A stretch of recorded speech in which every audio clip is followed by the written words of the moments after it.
Olá, crianças, tudo bem? Bom, hoje no nosso vídeo nós vamos continuar a nossa unidade 5, tá? Do nosso livro de língua portuguesa. Então, hoje nós vamos estar dando continuidade à nossa unidade 5, certo? Nós vamos iniciar hoje aqui na página 128, tá? Página 128. Hoje nós vamos estar trabalhando os sinais de pontuação. Vocês lembram lá que foi o texto da fábula, né? Que nós lemos aquela fábula da raposa e do corvo. E eu pedi para vocês prestarem atenção nos sinais de pontuação que aparecem lá no texto. Hoje nós vamos saber o que cada um significa, tá bom? Nós vamos conhecer os sinais de pontuação. Então, primeiramente, eu vou mostrar para vocês e depois eu vou explicar para vocês a atividade para vocês realizarem, tá bem? Então, vamos lá. Aqui, ó, eu coloquei para vocês os sinais de pontuação, tá? São os que aparecem lá no nosso texto da fábula, tá bem? Esta bolinha aqui representa o ponto final, que é quando eu vou utilizar no final de uma frase, no final de uma estrofe, tá? No final de um parágrafo, tá? Então, eu posso utilizar o pontinho, que é o ponto final, que é essa bolinha, tá bem? Agora, nós temos aqui abaixo os dois pontos. Os dois pontos vai ser quando eu for indicar que eu vou falar algo como a fala de um personagem, como até nós vimos aqui na fábula. Olha, vou colocar aqui para vocês. Olhem aqui, voltei no texto da fábula, tá? Os dois pontos, ele aparece sempre quando vai indicar que vai iniciar a fala de um personagem. Então, olha aqui, olha aqui. A raposa suspirou e acabou dizendo. Dois pontos. Olha aqui, após o dizendo, veio os dois pontos. Porque já é um sinal que já vai iniciar a fala de um personagem.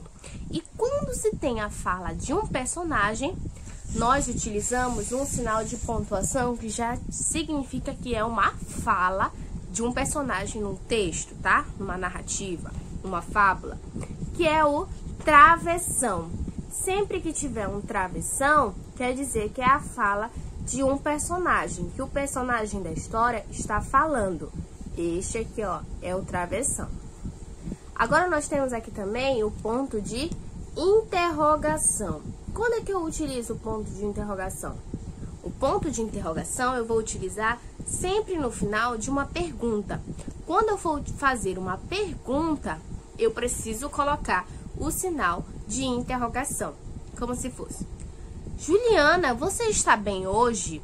Eu estou perguntando se a Juliana está bem hoje. Se eu estivesse escrevendo essa frase, Juliana, você está bem hoje? Eu colocaria no final da minha frase o ponto de interrogação. Então, ponto de interrogação eu vou utilizar sempre quando for uma pergunta, tá bem? E aqui nós temos o último sinal, que é o ponto de exclamação, que é esse tracinho e a bolinha abaixo. Parece um I, né? De cabeça para baixo. Este aqui é o ponto de exclamação, que eu vou utilizar quando eu for exclamar algo. Pode ser uma frase de raiva, de susto, de admiração. Então, sempre que eu for realizar uma frase assim, o ponto de exclamação vai vir ao final, tá bom? E lá no nosso texto, na nossa fábula da raposa e do corvo, apareceram todos esses sinais. O ponto final, o ponto de interrogação, o ponto de exclamação, os dois pontos, o travessão, tá? Todos eles apareceram lá no texto. E por conta disso, estamos estudando os sinais de pontuação. E agora aqui o livro traz para vocês as atividades, tá? Que vocês vão estar realizando aí em casa. Olha aqui. Essas atividades vão estar relacionadas todas aos sinais de pontuação. Desde aqui da página 128 até a página 129, tá? Da página 128 até a página 129 serão atividades sobre os sinais de pontuação. Então, vocês conseguem identificar. Olha aqui, ó. Na primeira questão. Releia em voz alta este trecho de uma fala da raposa. Suas penas são negras como a noite, E brilhante como as folhas molhadas. Apareceu um sinal aqui depois. Foi uma frase de admiração, né, que ela tá tendo pelo corvo. E o sinal que apareceu foi o sinal de exclamação. E que linda cauda! Novamente o sinal de exclamação. Uma verdadeira flor azul. E finalmente também outra vez apareceu o sinal de exclamação. Porque todas essas frases que a raposa falou para o corvo foram frases de admiração. Ela estava admirando aquele corvo. E aí vem a pergunta, a letra A. Olha lá. Que sentimento da raposa essas frases indicam? Então, qual é o sentimento que ela está expressando aqui? Ela está expressando um entusiasmo, né? Uma felicidade, uma admiração por aquele corvo. Então, é isso que vocês vão escrever lá. Então, olha aqui, ó. Como se chama o sinal que foi colocado no final? Como é que se chama esse sinal? Que é um tracinho e uma bolinha abaixo. É um sinal de exclamação. Então, todas as atividades da página 128 e 129 serão atividades sobre os sinais de pontuação, tá bom? Então, vai ter perguntinha sobre o ponto final, vai ter perguntinha sobre o ponto de interrogação. Essa que foi a primeira foi sobre o ponto de exclamação. Então, revisem, né? Então, as atividades da página 128 e 129 serão todas a respeito dos sinais de pontuação, tá bom? Como eu falei no início, dá para diferenciar para que cada um serve, tá bem? Então, agora, nós vamos continuar o nosso assunto, tá? Vocês vão realizar essas atividades das duas páginas. E agora nós vamos para nossa página 130, tá bem? Aqui, ó, continua o estudo do texto, página 130. Mas agora, nós vamos ver já um outro assunto. Será os verbos, tá bom? Então, aqui, ó, verbo, tempo e pessoas. Nós vamos ver lá. Vocês sabem o que é o verbo? Bom, o verbo, ele pode ser usado assim, ó, em forma de ação, pode representar uma ação, um estado ou um fenômeno da natureza, tá? Os verbos. Aqui, ó, o verbo, ele pode ser uma ação. Uma ação é um movimento que a gente pode estar fazendo, que alguém pode estar fazendo, tá? Olha assim, prestem atenção na frase. Joana pulou corda. Qual foi a ação que a Joana fez? A Joana pulou. Então, o verbo da frase foi pular. Pulou veio do verbo pular. Então, por isso que pular é uma ação, é um verbo. Então, o verbo pode ser uma ação, ó. Chutar é uma ação de movimento. Correr é uma ação. Luiz correu da bola.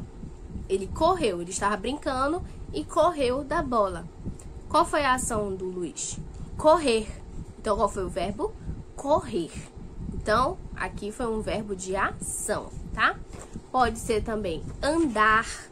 Tudo que dá movimento pode ser um verbo, tá? O verbo também pode ser um estado, tá? Um estado como está sendo praticado naquela frase, como a pessoa está se realizando, se sentindo, olha lá. Pode ser, ficar, estar, olha lá. A professora está trabalhando em sua casa. Onde ela está? Ela está trabalhando em sua casa. Então, foi um verbo de estado. Eu estou dizendo onde ela está. Ela está trabalhando na sua casa. Alice ficou muito triste. Qual foi o estado da Alice? Ela ficou. Veio do verbo ficar. Ela ficou muito triste. Então, um estado também pode ser um verbo, tá bom? Já vimos que pode ser ação, pode ser um estado. E agora também vamos ver que pode ser uma ação da natureza, tá? Um fenômeno da natureza. Então, o verbo também pode ser um fenômeno da natureza. Olha lá. Chover, ventar, trovejar. Tudo isso são fenômenos da natureza.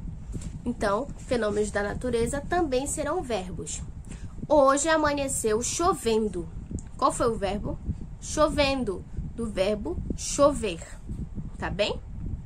Mas aí nós vamos perceber que nós podemos observar o verbo em diferentes estados. Olha lá, a gente pode ter um verbo no presente, que é um agora, o que está acontecendo agora, no passado, que foi o que já aconteceu, e no futuro, que é o que ainda vai acontecer. Então, o verbo ele vai acompanhar de acordo com o tempo que acontece aquela situação, aquela frase. Vamos observar aqui nas atividades, tá? Primeira atividade aqui, ó, tá? Do livro de vocês. Olha aqui. O texto a seguir, tirado de uma enciclopédia infantil, dá informações sobre a raposa e mais faltam algumas palavras. Aqui traz umas informações, tá? E vocês vão identificar onde cada palavra vai ficar aqui na linha que está vaga, tá? Mas observem aqui as 3 palavrinhas, olha lá. Leva, come e revira. São 3 palavras, tá? As palavras que você escreveu indicam ações ou características da raposa. Vamos analisar. Olha lá. Leva. Tá dizendo que eu tô levando algo, né? Então, é um movimento, uma ação. Come. Eu estou comendo. No caso aqui, a raposa, né? Então, é uma ação, um movimento que ela está fazendo. Comer. Revira. Está revirando, mexendo algo. Então, também é um outro movimento. Então, tudo isso que a raposa fez são ações de movimentação. Então, são ações da raposa. Não são características dela, são ações. Então, são verbos, tá bem? Agora, vamos observar aqui a nossa segunda, tá? Nossa segunda questão, ó. Agora, releia um trecho da fábula da raposa e do corvo. Um corvo roubou um belo pedaço de carne. Na mesma hora, a raposa abocanhou a carne. Que palavras indicam ações do corvo e da raposa? Quais foram as palavras que indicaram que eles estavam fazendo, praticando ações? O corvo, roubar, foi a ação que ele praticou, ele roubou. E a raposa abocanhou, ela abocanhar, do verbo abocanhar, ela comeu aquela carne, né? Então, foram 2 ações que eles realizaram. Agora aqui, ó. Essas palavras dão ideias de já aconteceu, passado, que acontece, presente, ou que acontecerá no futuro. Vamos analisar as 2 palavrinhas. Roubou. O corvo roubou um pedaço de carne. Roubou. Essa palavra, vocês acham que está no presente, no passado ou no futuro? Olha lá, vamos analisar. Roubou. Se eu dissesse, o corvo está roubando um pedaço de carne. Está roubando. Está agora roubando, pegando lá. Então, isso seria um sinal de presente, porque está acontecendo agora. O corvo irá roubar um pedaço de carne. Irá. Olha lá. Ainda vai acontecer, ainda não aconteceu. Então, futuro. Mas a frase que foi escrita foi: um corvo roubou um belo pedaço de carne. Roubou. Deixa a gente achar que foi quando? No passado, já aconteceu, ele já roubou, ele já levou. Então, as palavras, os verbos, eles podem estar em 3 tempos: presente, passado e futuro. Aqui, ó, roubar, está acontecendo agora. Roubou, passado. Roubará, ainda vai acontecer. Então, a gente, com o passar das nossas atividades, nós vamos conseguir fazer essa interpretação de uma forma mais fácil, tá bom? Agora, só são... E os verbos também, eles podem indicar as pessoas, tá? Então, olha aqui, como aqui abaixo veio, aqui na página 103, nesse quadrinho, olha aqui, ó. Os verbos também mudam de forma para indicar se eles se referem à própria pessoa, que seria eu, a pessoa com quem se fala, que vai ser você, e a pessoa sobre qual se fala, que vão ser eles ou elas. Então, nós vamos ver também que os verbos são relacionados às pessoas, tá? Os pronomes pessoais, eu, tu, ele, nós, vós, eles ou elas. Mas aí nós vamos ver no nosso próximo vídeo, que nós vamos nos aprofundar ainda mais nos pronomes pessoais, tá bem? E aí nisso vocês vão realizar as atividades sobre os verbos, tá? Daqui da página 130 à página 131, as páginas 132 e 133, tá? Vão ser atividades sobre o verbo. Então, hoje, no nosso vídeo, nós vimos primeiramente os sinais de pontuação, né? Nós vimos lá que nós temos ponto final, ponto de interrogação, ponto de exclamação, né? O travessão, os 2 pontos. E após isso, nós vimos também os verbos, tá? Que podem ser ações, movimentos, estados, estou, como estou ali naquele momento, como eu fiquei, e fenômenos da natureza, chovendo, trovejando, relampeando, todas são ações que estão relacionadas ao verbo, tá bom? Com o passar dos nossos próximos vídeos, nós vamos nos aprofundar ainda mais no assunto do verbo. Então, vocês hoje vão realizar as atividades, tá? Aqui do nosso livro de português, onde nós iniciamos lá na página 128, tá bom? Iniciamos na página 128 e vocês vão realizar as atividades da página 128 até a página 133, tá? Página 128 até a página 133, certo? Então, crianças, o nosso vídeo de hoje foi esse. Fiquem bem, um grande beijo, terceiro ano, e até logo!